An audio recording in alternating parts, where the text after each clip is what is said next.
Amados irmãos e irmãs, aqui presentes, mas aqueles que também nos acompanham pelo nosso canal Coração da Imaculada,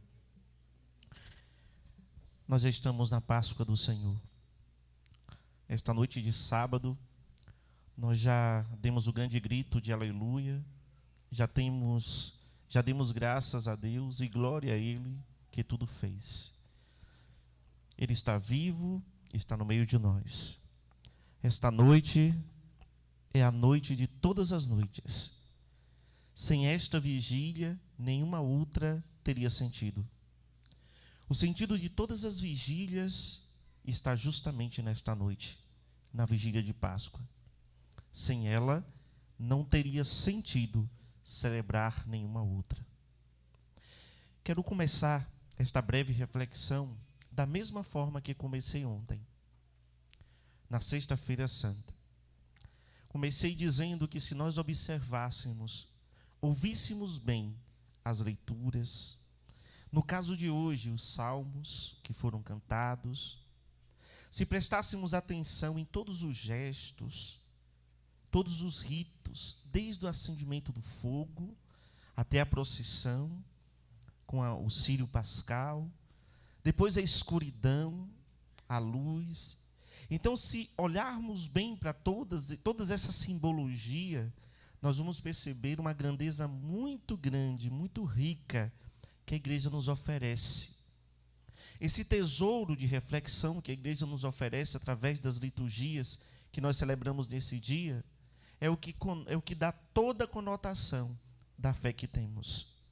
E aqui não há somente uma beleza, mas há uma profundidade naquilo que é feito.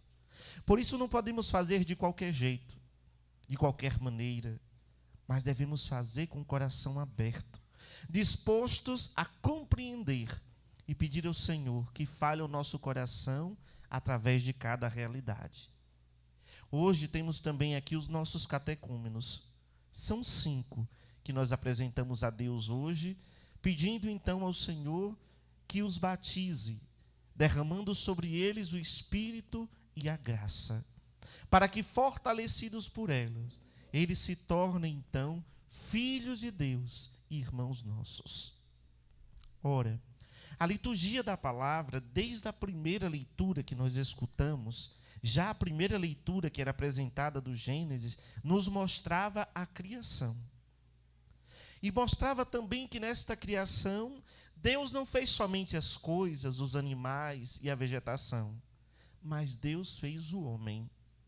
Deus fez o homem. E não fez também de qualquer maneira. Deus fez, mas fez com muito amor, fez com muito zelo. A segunda leitura que nós escutamos, ainda do livro do Gênesis, nos falava de uma beleza muito grande, que era justamente o ato de fé de Abraão. Mostrava justamente, antecedendo para nós o que Jesus faria, o que o Pai faria, ou seja, oferecer o seu Filho único como sacrifício em expiação de todos. Assim fez Abraão. Abraão, pelo pedido de Deus que sacrificasse, levasse o seu filho ao sacrifício, Abraão vai para sacrificar Jacó. No final, no fundo, o que é que Deus desejou? Tirar de Abraão a fé. Extrair de Abraão a fé em Deus. A fé de Abraão, uma fé inabalável. Uma fé que foi capaz de levar o seu único filho para o sacrifício, para o lugar onde Deus providenciará, para o Monte Moriá, para o lugar do sacrifício. Mas não somente isso. Essa leitura nos fez enxergar que o Pai oferece então para toda a humanidade o sacrifício do seu Filho em expiação de seus pecados. Vimos também, meus amados irmãos, vimos no livro do Êxodo, na terceira leitura que escutamos, vimos então o povo que outrora tinha se tornado escravo no Egito, escravo do faraó. E aquele povo então precisava de uma libertação.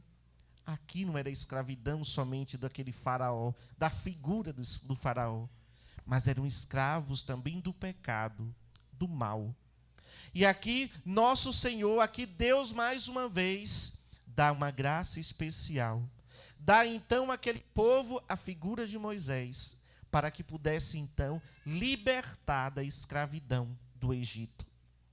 Aqui, fazendo luz aquilo que Jesus faria. Jesus seria então o novo Moisés.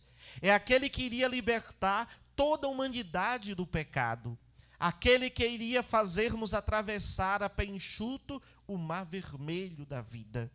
Aquele que nos faria, que nos tiraria dos braços dos poderosos, dos braços do faraó, dos braços do pecado, dos braços do demônio, e nos libertaria de todo o mal.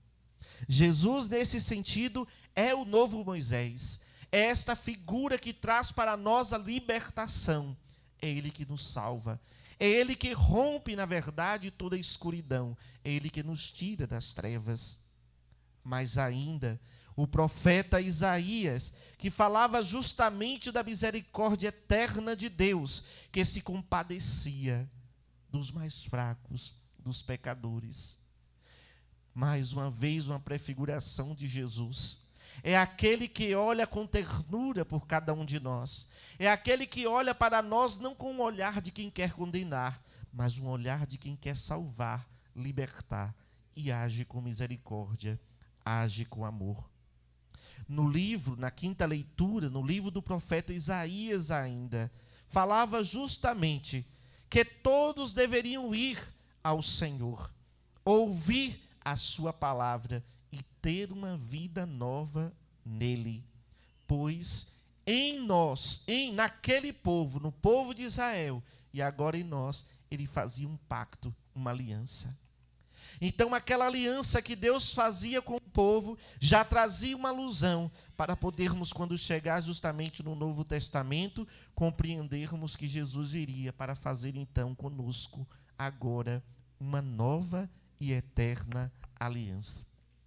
Na sexta leitura, nós vimos então no livro do profeta Baruque, nós vimos a marcha para o esplendor do Senhor. Nós vimos então o quanto Deus é sábio, é Ele mesmo que distribui a sua sabedoria para cada um de nós. O homem não é sábio por si mesmo, mas é uma graça dada por Deus. E somente essa graça sábia de Deus, é que faz com que todos nós participemos então da sabedoria de Deus. Caminhando então para a sétima leitura que hoje escutamos, do profeta Ezequiel, nós vimos então ali uma promessa de derramamento de uma água viva. Já estava nos prefigurando o batismo, que iria justamente nos arrastar de todo o pecado, nos retirar de toda a imundície e nos salvar. O próprio Jesus faria isso conosco. O profeta Ezequiel trazia para nós essa realidade. Derramarei sobre vós uma água pura e dar-vos-ei um coração novo. O Senhor promete para a humanidade um coração novo. Olha que beleza. O Senhor deseja tirar cada um de nós dos esgotos do mundo para nos trazer uma água limpa. Limpar, tirar toda a nossa impureza. E vocês que serão hoje batizados, que vão concluir hoje o batismo de vocês, será justamente essa experiência de serem lavados pela água que correrá pela cabeça de vocês. Mas esta água deve fecundar o coração e a alma de vocês. Se permitirem, então, serem lavados por Deus, para que, uma vez lavados, sejam de fato purificados e tenham uma vida em Deus.